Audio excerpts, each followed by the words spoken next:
Hello everyone, my name is Tal Ledeniov and I'm joined by my teammates Dylan, Jillian, and Cameo to present our zombie game modification we titled Zoronavirus.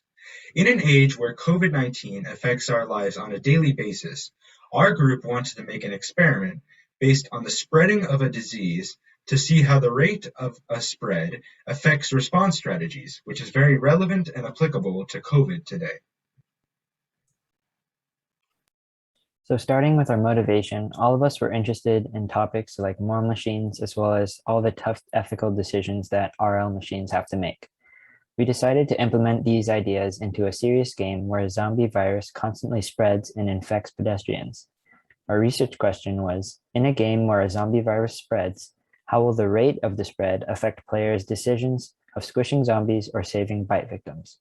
In very broad terms, every specified amount of turns, each zombie on the map would infect its closest pedestrian and turn them into a bite victim. Our hypothesis was that a faster spread rate would result in players favoring saving bite victims more often than squishing zombies. So now we're going to talk about the original game and how we modified it. So the game is centered around the zombie apocalypse, where the player is an ambulance driver in a grid world. So the grid world is shown at the bottom, and you can see that the grid is made up of cells that are labeled or colored based on a random world generation. So on the right, you can see a legend that basically tells you what cells correspond to what. For example, the purple reddish color cell on the grid basically signifies that it's a hospital. And the characters where the cells are labeled like P, which stands for pedestrian, I, which stands for injured, and Z, which stands for zombie. So the goal of the game is to save injured by bringing them in an ambulance and bringing them to hospitals. So along the way, you can also earn points by squishing zombies, and you can also choose to squish pedestrians if they're in the way, but you will lose points for that. However, every move you take must be carefully thought out because your energy is limited. Every move spends 1 energy point. So every turn you make and every move forward you make kind of spends 1 energy point. And the game ends when energy equals 0. So what we changed in the game is that the zombie virus is now contagious. So after a certain amount of moves, the nearest pedestrian to the zombie, which is shown initially in green, will become injured. So this is different from the original game where the pedestrians and the injured people were more static elements, where the pedestrian over time never became an injured person. They would always stay a pedestrian until the end of the game. However, in our mod, the pedestrian slowly becomes an injured person throughout each wave. So more and more people will become injured as you play the game. So players essentially must choose between saving pedestrians by squishing nearby zombies or saving injured by bringing them to hospitals. So another thing to note is that multiple zombies can target the same pedestrian. So that means like even if you kill off one zombie, you still have to be careful that there isn't another zombie that is targeting that pedestrian, or else that pedestrian will still turn no matter what. And you also should note that whenever you squish a zombie, you lose energy points. So you kind of have to be careful about what decision you make. So you can see at the bottom of our grid world, you can see the different statuses that we've added to our pedestrians. So in green basically means that they are targeted and they will turn sooner or later. Orange basically means that they're at risk, and it kind of signifies the halfway point. So they're kind of halfway in between the wave where they will become infected in a few extra moves. And when it's red, that means you're 1 move away from becoming infected and you should hurry up to save them. We also changed up some of the UI in the game just to make it easier for the player to understand the game and how it kind of works. So we have the start screen, and the start screen will then load into the story, which is what I described before, about the zombie apocalypse, and as an ambulance driver, you're trying to save the city. And we summarize the goal as do the most good as you can, and we left that up to the player to interpret what that meant, so that that would influence their decision when playing the game. We also included instructions on how to play, and that includes the controls and a few extra rules that they should know about before starting the game. And then we move into the game.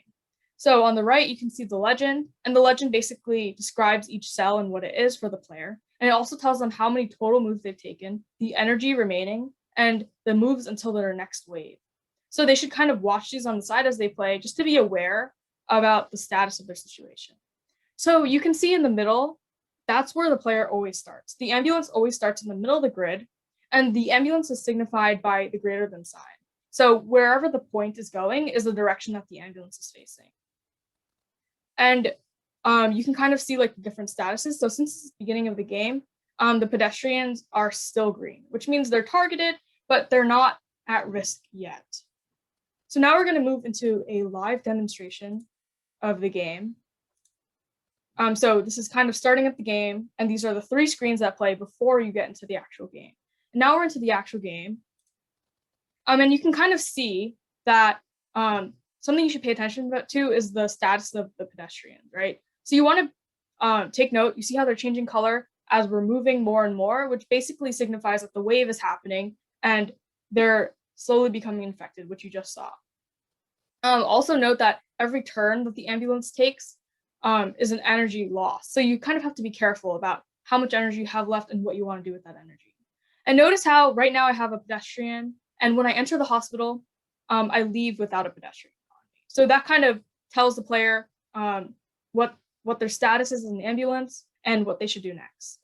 And also kind of squishing zombies along the way. And the game ends when the energy is equal to 0. So now we're going to talk about the findings.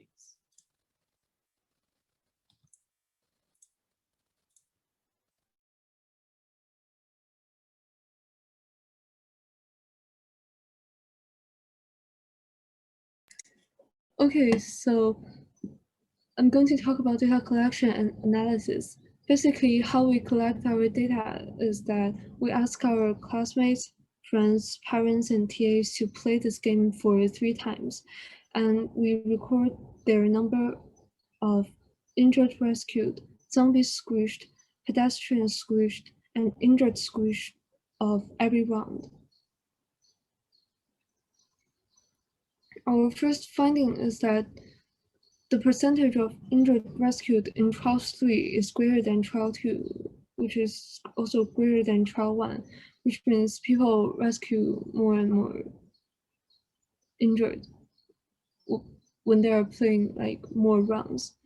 So the percentage is calculated by, for example, the percentage of injured rescued is the number of injured rescued over the numbers of injured rescued plus zombies squished plus innocent people squished, which is the total objects eliminated from this map. Also, the percentage of zombies squished in the 3 trials are similar.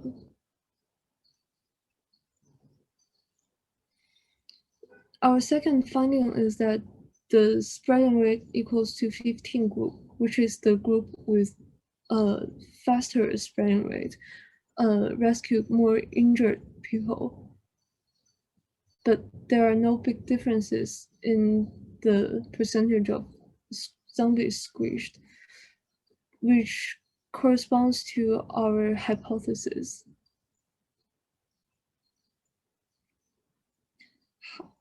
The third finding is that the group with the slower spreading rate killed more innocent, which is different from our hypothesis. But then we checked the data and found that there's one outlier killing many more pedestrians and injured comparing to others. These numbers, like the 2 numbers in the middle shows the pedestrians and injured squished. And as we can see, it's like around 50%, which is a lot comparing to others as shown in the graph below. While our group is very happy with the progress and the application and the modification we made, we have many other plans that we plan on implementing with more time. The first of which is to use machine learning to train a reinforced learning agent to run our mod so that we can see how a machine will react to the different stimulus of the changing spread rate. And we can compare that to the human players' data. Second, we want to have less random and more controlled amount of starting zombies, less random maps, So this means we would make custom maps with a set amount of starting zombies. And right now we're just using probability to determine the map and also the amount of starting zombies. And if we could control the zombies, that would be much better for our data. And third, we want to have bite victims also turn into zombies, so there's a bit of a cycle. Pedestrians will turn to bite victims, and then bite victims will then turn to zombies, which will just make the game more interesting and dynamic. Fourth, we want to make all the zombies start in one area, which is more realistic to an outbreak starting in one area and spreading across the map instead of just random zombies appearing all over the place. Next, we want to analyze what people do every step of the way in the game to get a more full view of their strategy. Right now, we just collect data, as you saw before. We collect the total amount of squished zombies, squished players, squished pedestrians, etc. But if we collect data on every step that the player makes, we'll get a better understanding of their strategy. And last but not least, we have a couple of UI changes. The first of which is to make an infection timeline, as you see on the bottom, to better show and display the wave and the time remaining until the next infection spread. And it follows the same color pattern, where green, you're fine, yellow, it's getting closer to the spread, and red, you have one move until the spread occurs. And last, we want to display which zombie is targeting which pedestrian using arrows, which you could see in the top right. And there will be an arrow from the zombie to the nearest pedestrian. And this is just for the convenience of the player so that they could see which zombie is targeting which pedestrian. They don't have to do the calculation of distance in their head, and they'll be able to see exactly which zombie they need to squish to save a pedestrian. And that could really change the data. Thank you guys so much for listening to our presentation. We hope you enjoyed our project.